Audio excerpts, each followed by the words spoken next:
Do you know what forgotten feels like? It's living with an uncategorized feeling you now know as unbelonging, because your community stories are misplaced at the margins and are not represented in the literature before you, no matter how hard you try to place them and yourself in the narrative.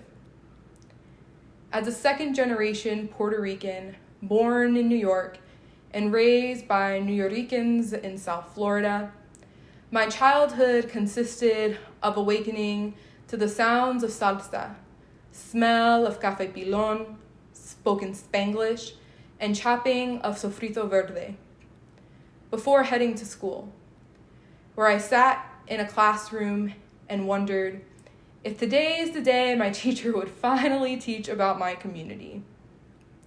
Throughout elementary, middle, high school, and college, I frequently picked up my social studies textbooks, assigned English novels, and course syllabi, and turned to the index, searching for Puerto Rico, Puerto Ricans, New Yorkers, and Boricua.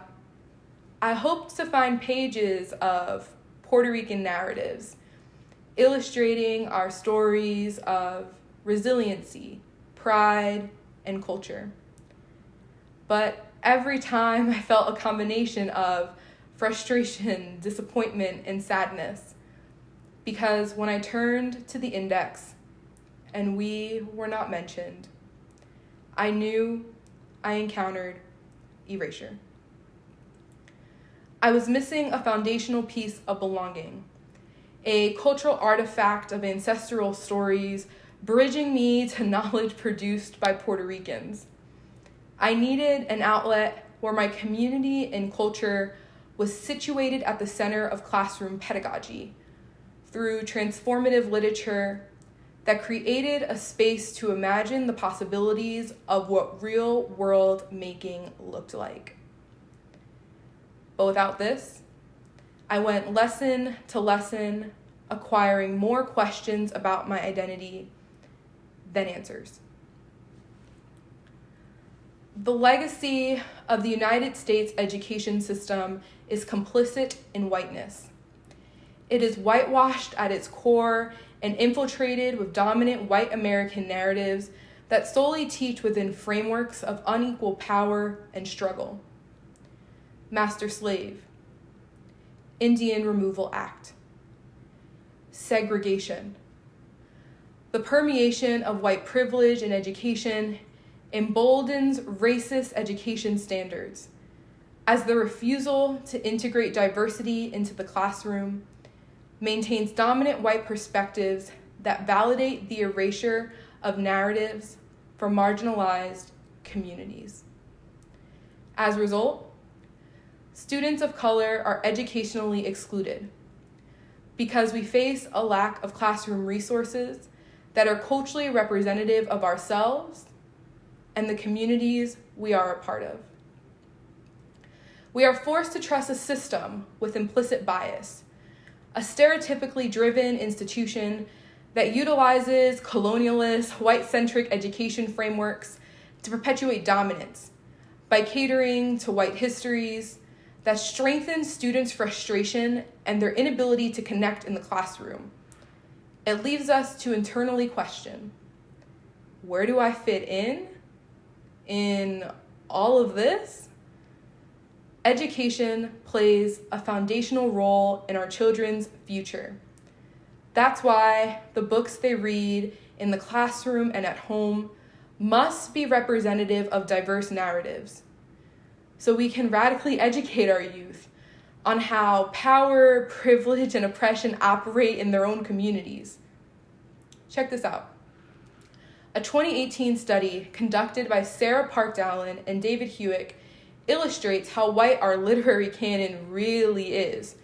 At the time of the study, more children's books featured white and animal protagonists than African, African American, Asian Pacific Islander, Asian Pacific American, Latinx, and American Indian and First Nation people.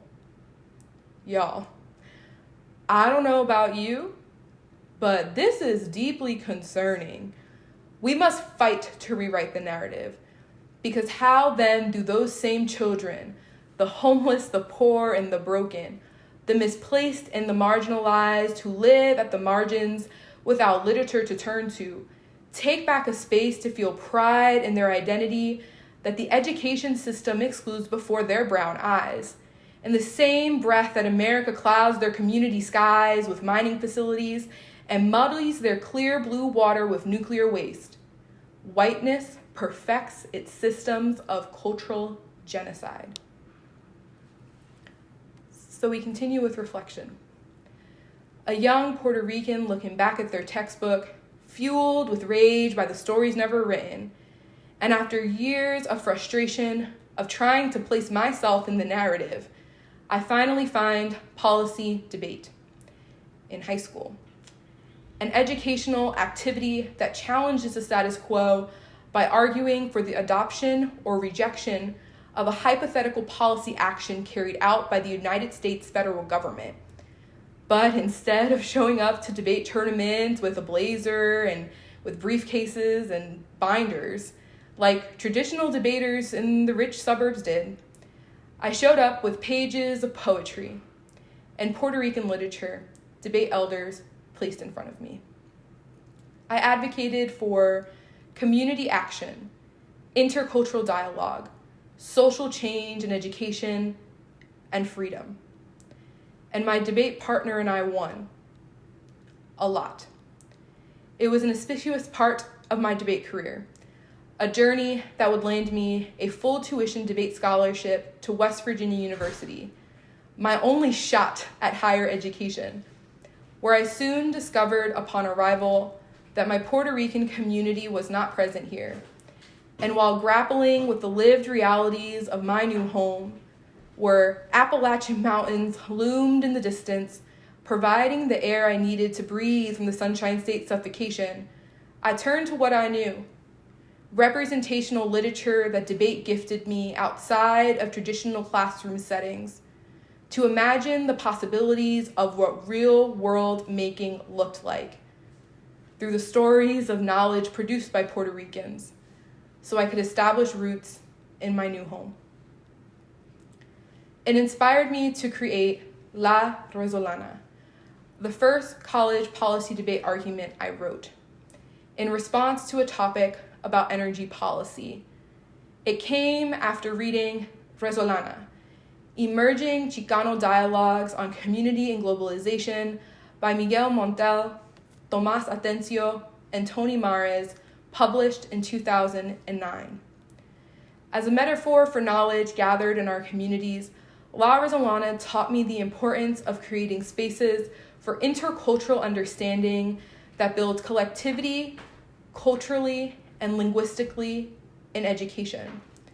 What started as a college policy debate argument soon became La Resolana, a youth-led grassroots organization that directly matches young people with culturally representative literature, a space where stories survive and culture and language thrives.